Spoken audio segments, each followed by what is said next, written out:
In Malaysia, temperatures often reach daytime highs of around 33 degrees in much of the country, and coupled with high humidity. Moving on, a latest study has revealed that nearly all of the world's glaciers are losing mass at an alarming pace. The team says that a prolonged heatwave in the Siberian Arctic this year is unequivocal evidence of climate change, and that the record high temperatures in Siberia would be impossible without man-made global warming. Climate change is defined as an incessant change in the average weather that has a lasting effect on Earth's global climates. Climate change has been a complex issue for decades, and leaders of the world are finding ways to solve it. Undoubtedly, humans are the main cause of long-term climate change. It all goes back from 1760, the start of the Industrial Revolution in Britain, where manufacturing processes have been a huge part in economic development. Although this revolution has helped to boost the world's economy, the pollution was being neglected and has taken a toll on this planet. For example, the global temperature has been increased by logging wild forests and coal mining activities. The effect of climate change has affected significantly in economic and social aspects. For example, as the ozone layers are thinning as a result of chlorofluorocarbons (CFC) emissions, it is damaging human health as various health issues emerge like skin cancer, eye cataracts, and immune deficiency disorders. Sharia aims to protect 5 important elements, and one of them is life. Effect of climate change harm animals and human lives deeply, as it will affect their houses and habitats. For example, greenhouse gases, which raise the global temperature, cause displacement of people because it destroys home and natural habitats. Moreover, reducing the effect of climate change will protect wealth, as houses, valuable items, and buildings will be sheltered from harmful events like wildfire in forests. Climate change and sustainable development are closely connected. Less developed countries would be disproportionately affected with the expected shocks to their social, economic, and ecological systems. Therefore, all countries must help each other to curb this serious issue. Thus, the actions of minimizing the effect of climate change will be the stepping stone in achieving sustainable development goals, SDG 13 climate action. What is the role of human beings mentioned in Islam in relation to the impacts of climate change and environmental ethics in Islam? In Islam, humans are the vicegerents of Allah subhanahu wa ta'ala on earth, and this position gives humans the authority to rule on earth and lead the nations towards success in this world and in the hereafter. The role of humans as vicegerents with regards to climate change and environmental ethics is huge, and it comes with great responsibilities. This is because all resources on earth is a trust or amanah from Allah subhanahu wa ta'ala to humans, and this is stated in the Quran.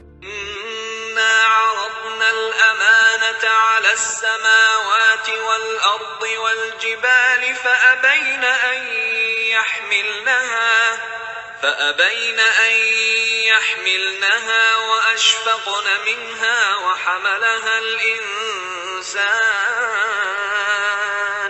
إنه كان ظلوما جهولا.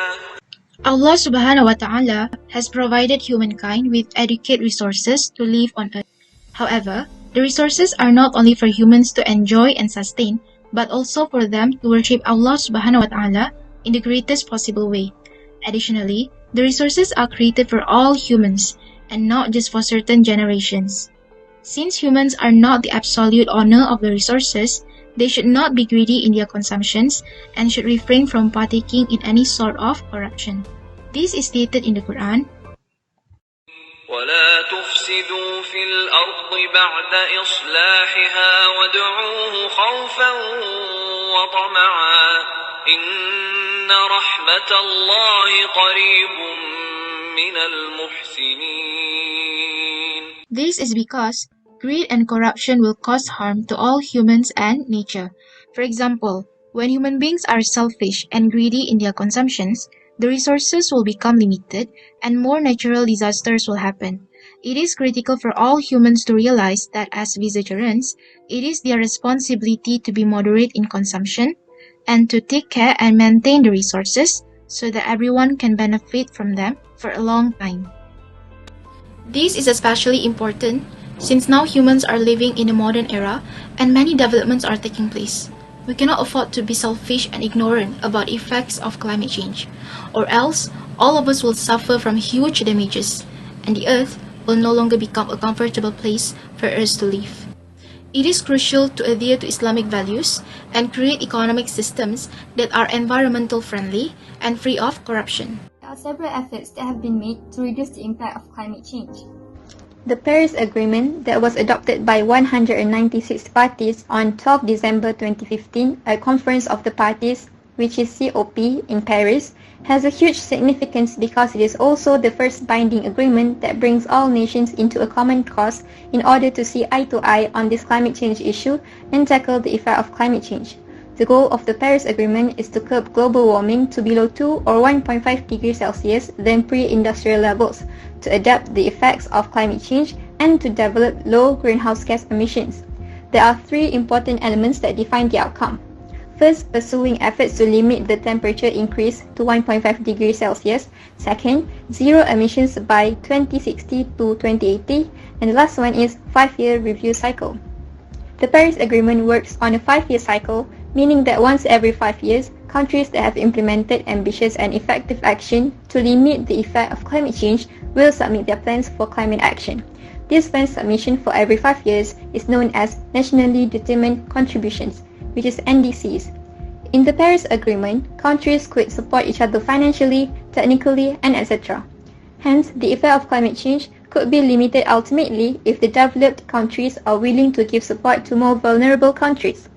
Therefore, the Paris Agreement reasserted that bigger developed countries should assist and take the lead in giving assistance in the form of finance to other less developed countries. Enhanced Transparency Framework, ETF, is established to ensure a transparent report from the countries on action taken, and provide clarity and a full overview of accumulation financial support provided by developed countries or received by developing countries. Aside from the Paris Agreement, the Kyoto Protocol is an international treaty and it was adopted in December 1997. The Kyoto Protocol required only developed countries to reduce emissions, while the Paris Agreement recognized that climate change is a shared problem and called on all countries to set emission targets. Despite the differences, both of the accords were made between nations to unify the fight against rising global temperatures, and both of the agreements have made impacts on reduced emissions. Is the Paris Agreement effective? We distinguish between institutional and environmental effectiveness, with institutional effectiveness denoting that the mechanism established by the Paris Agreement are robust and function effectively, and environmental effectiveness denoting whether or not the Paris Agreement's targets are ultimately met. Concerning institutional effectiveness, we find that transparency is widely considered an imperative institutional precondition for the Paris Agreement to be effective.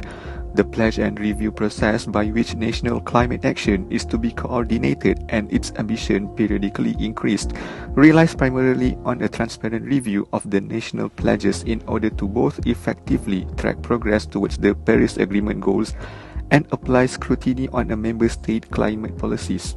An institutionally effective PA is one that ensures the periodic submission of increasingly ambitious and comparable pledges. Implementation of this is transparently monitored and reported on, with the stocktake providing periodic accounts of a collective action. Here, the literature references a lack of comparable information and clear reporting standards as hindering the transparent review of member states' climate actions. In terms of environmental effectiveness, the Paris Agreement relies entirely on national and non-state actions in order to meet its targets. Even under an institutionally effective agreement, submitted and implemented pledges may simply not be ambitious enough to reach the Paris Agreement's targets, and civil society and non-state action may be unable to make up the missing gap. Here, we identify an intermediary channel whereby the Paris Agreement influences national and non-state action or environmental effectiveness. The Paris Agreement is consistently presented as a significant normative shift, with all nations agreeing on the pressing nature of the climate problem and recognizing the need for collective action that goes beyond just the nation-state. The Paris Agreement establishes a number of processes allowing for experimentation and learning, helping spread best practices and finding innovative solutions to the climate problem. While the process of feedback and learning remains imperfect and underdeveloped, one of the primary successes of the PA is in providing a platform for the exchange of experiences and ideas. As such, it increases the salience of climate change around the world, aids in tipping global attitudes towards climate action, and enables the diffusion of solutions, facilitating the rapid transformations needed to achieve the Paris Agreement's targets. Over time, the Paris Agreement may develop to provide a future platform for creating that still lacking but necessary ambition. So, what can we add to improvise the ways? First, having sustainable transportation can reduce climate change, such as carbon footprint. It is because transportation releases large quantities of carbon dioxide into the air. Certainly, almost every family will have transportation, either a car or motorcycle, to ease them to do their daily tasks like going to work or buying necessities. For your information, sustainable transportation refers to any means of transportation that is green and has a low impact on the environment. The electric vehicle is one of the examples of sustainable transportation. This electric vehicle uses a low carbon alternative, so it can reduce gas emissions compared to the normal car that we always use. Besides that, walking, cycling, car sharing, and the use of public transportation also are other examples of sustainable transportation. Second, shifting main energy sources to renewable energy also can be considered to improve the ways. Renewable energy or clean energy is derived from natural sources or processes that are renewed regularly. These renewable energies, such as solar energy, hydroelectric, and biomass, do not emit carbon dioxide and give pollution like using fossil fuels. For example, mining and drilling natural gas will pollute our drinking sources. Furthermore, fossil fuels are finite resources, while renewable energies are not.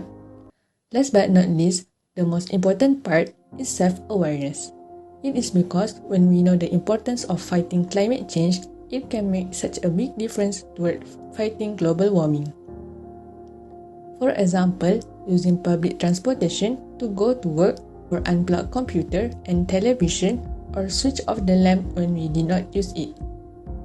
Besides that, when we talk about the effect of global warming to our friends, family, and co-workers, we'll help more people to be more aware, and we will work together to fight climate change. Thus, the government will have full support from the public. The United Nations has been working on initiatives to reduce the effects of climate change together with all countries. If we as individuals practice a healthy lifestyle and avoid doing activities that can harm this world, then we'll be able to see some good changes and make those initiatives by the UN come into realization. The most important thing is to educate ourselves about climate change and its effects so that we'll be more cautious in our daily activities. The United Nations is one of the largest funding organizations that has more than 12,000 organizations under its umbrella.